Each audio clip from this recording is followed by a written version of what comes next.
දේව ව්‍යාපාරී සාමාන්‍ය වගා කටයුතු කරන කාලේ අවුරුදු 18 ඉඳලා වගේ සාමාන්‍ය මට දැනුම තියෙනවා ඒ පිළිබඳව. ඒ හින්දා මට කියන්න පුළුවන් එදා තිබුණු තත්ත්වයට වැඩිය අද හොඳයි දියුණුවක් තියෙනවා. ඒ වගේම වාරි මාර්ග දෙපාර්තමේන්තුවත් අපිට ගොඩාක් සහයෝග ලබා දීලා තියෙනවා. මේ ඊපෙරේදත් ව්‍යාප්තියක් ඇවිල්ලා මේ වාරි මාර්ග දෙපාර්තමේන්තුව හරහා වැඩසටහනක් කරා. දැන් ඇත්තමයි ඒක ඉතාම වැදගත් සාර්ථක වැඩසටහනක්. ඉන්න දැන් ජලයේ 9 දක්වා ගෙනියන්න අපිට ගොඩාක් පහසුකම් ලැබිලා තියෙනවා. මොකද වතුර ස්පීඩ් වෙලා 9 මුල්ලට යනකම් වතුර යනවා. ඒක ලොකු සහනයක් අපිට ලොකු සේවයක්. දැන් ජල ගැටලුව බොහෝ දුරට අඩුයි. කන්න දෙකම අපිට වගා කිරීමට හැකියාව තියෙනවා යල මහ දෙකම.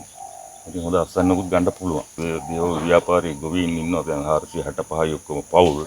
ඉතින් හැම ගොවියෙක්ම වගා කරනවා සාර්ථක කරනවා. යලේ කරන්නේ මේ අතිරේක බොහෝ දුරට අරග මාස් ගන්න සම්පූර්ණම කරපහම වී තමයි කරන්නේ. කියන්නේ මාස 3 වර්ගයේ වී. ඒක හොඳයි සාර්ථකයි. ජලයේ ගැටලුවක් නැහැ. පොහොර ටික කලට වෙලාවට ලැබෙනවා.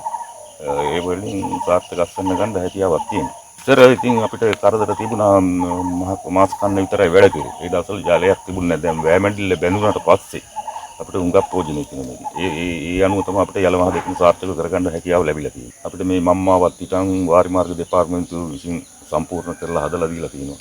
ජල සැපුම් හොරවබට දීලා ඒවා ලබා දීලා තියෙන හැම කුඹරකටම මුරගේට්ටු දාලා දීලා තියෙනවා. රෙගුලේටර් දාලා දීලා තියෙනවා. හැබැයි වාරි මාර්ග දෙපාර්තමේන්තුවේ නිලධාරි හරිම හොඳයි. වාරි කර්මනාකරණ අංශයත් ගොවි සංවිධානත් ඒකබද්ධලා අපි සාකච්ඡා කරලා තියෙනවා. දේවව්ව අතරමැදි කන්නක් වැඩ කරන්න. මොකද යල මහ දෙකම වැඩ කරලා අතරමැදි කන්නේදී ඉපනැලි වගාව කියලා වගාවක් කරන්න මුංගට වගාවක් කරන්න කැමති කෙනෙක් ඉන්නවා. තව ඊට අමතරව බඩ ඉරිඟු සෝයා වැනි දේවලුත් කරන්න පුළුවන්. ඉතින් කැමති වගාවක් කරන්න පුළුවන් කෙනෙකුට ඒ අවස්ථාව තියෙනවා. ඉතින් වතුර දෙන්නත් පුළුවන් හැකියාව තියෙනවා. එහෙනම් අපි ඉපනැලි වගාවකුත් අපි මේ ළඟදීත් කරා මේක ගිය කන්නේත් කරා ඉපනැලි වගාව සාර්ථකව අත්සන් ගත්තා. මුංගට වගාව කරලා.